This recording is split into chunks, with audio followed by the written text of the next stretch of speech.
मॉडेलमधून शेतीत 200 कोटींची गुंतवणूक, राज्यातलं 17% सिंचनही समाधानकारक शरद पवार, पुणे विभागात राबवणार जलयुक्त ग्राम अभियान, फळबागा जगवण्यासाठी केंद्राने दिले 400 कोटी आणि राज्याच्या विकासासाठी नाबार्डची विक्रमी मदत। नमस्कार, आता पाहूया सविस्तर वृत्त। राज्य शासनाने गेल्या वर्षीपासून PPP म्हणजेच सार्वजनिक खासगी भागीदारीचं मॉडेल सुरू केलंय। या योजनेतून गेल्या वर्षी राज्यातल्या 11 प्रकल्पांमध्ये 150 कोटी रुपयांची गुंतवणूक करण्यात आली होती। या वर्षीही त्यामध्ये 200 कोटी रुपयांची गुंतवणूक झाली आहे। शेतकऱ्यांच्या मालाला योग्य बाजारपेठ मिळावी आणि त्यातून शेतकऱ्यांना 4 पैसे जादा मिळावेत यासाठी ही योजना सुरू करण्यात आली आहे।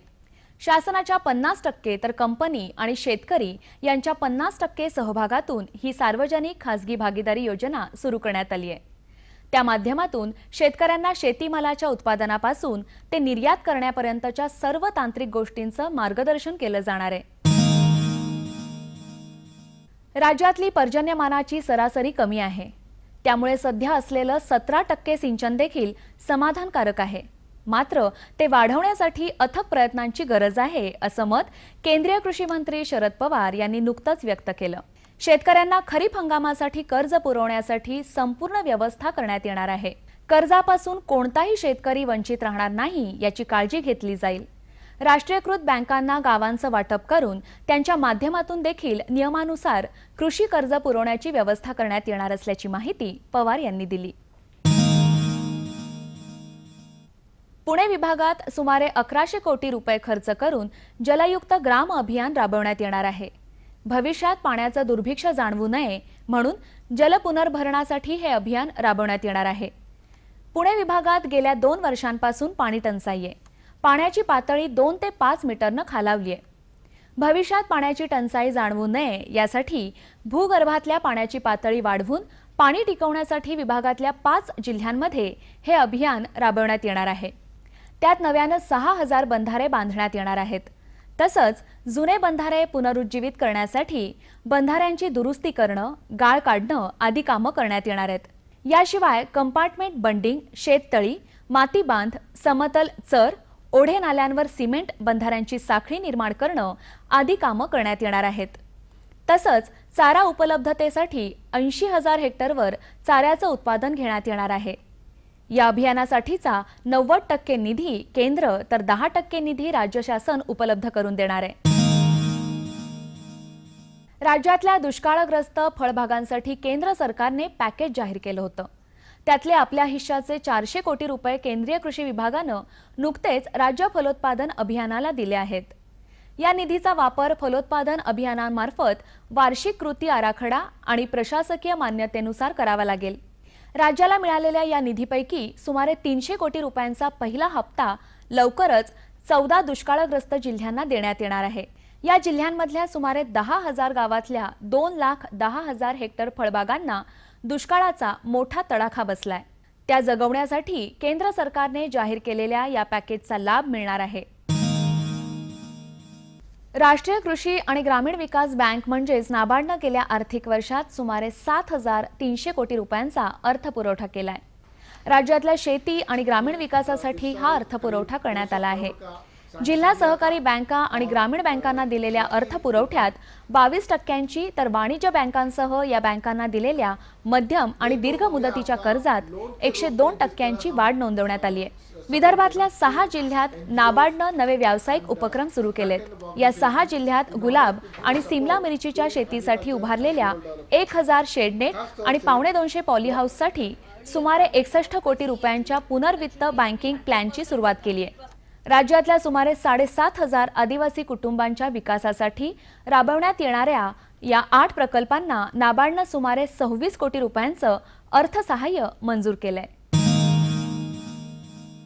सध्याच्या हवामानामुळे टोमॅटोच्या पिकावर करपा रोगाचा प्रादुर्भाव आढळून आलाय।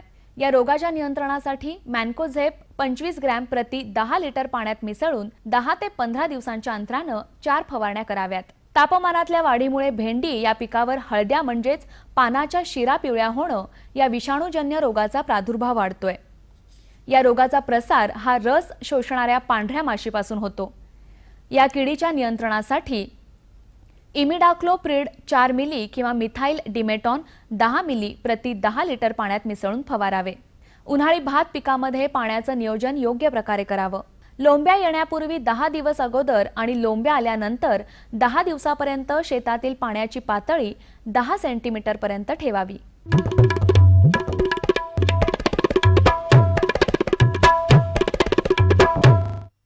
आता पाहूया सोलापूर कृषी उत्पन्न बाजार समितीचे काही बाजारभाव प्रति क्विंटल प्रमाणे।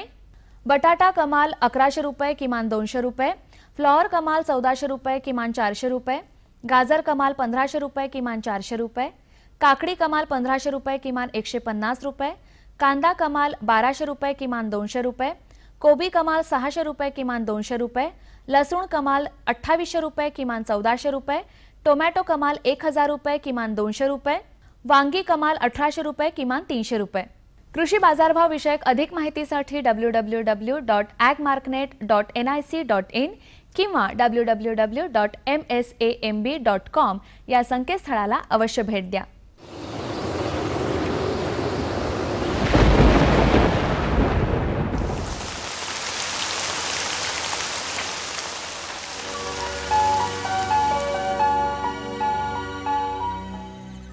आता पाहूया हवामानाचा सारांश। राज्यात हवामान कोरडं होतं। कमाल तापमान सरासरी एवढं होतं। राज्यात 43°C कमाल तापमानाची नोंद चंद्रपूर इथे दिनांक 8 एप्रिल रोजी झाली। येत्या 24 तासात राज्यातलं हवामान मुख्यतः कोरडं राहील। त्या पुढल्या 48 तासात राज्यातल्या हवामानात फारसा बदल संभवत नाही।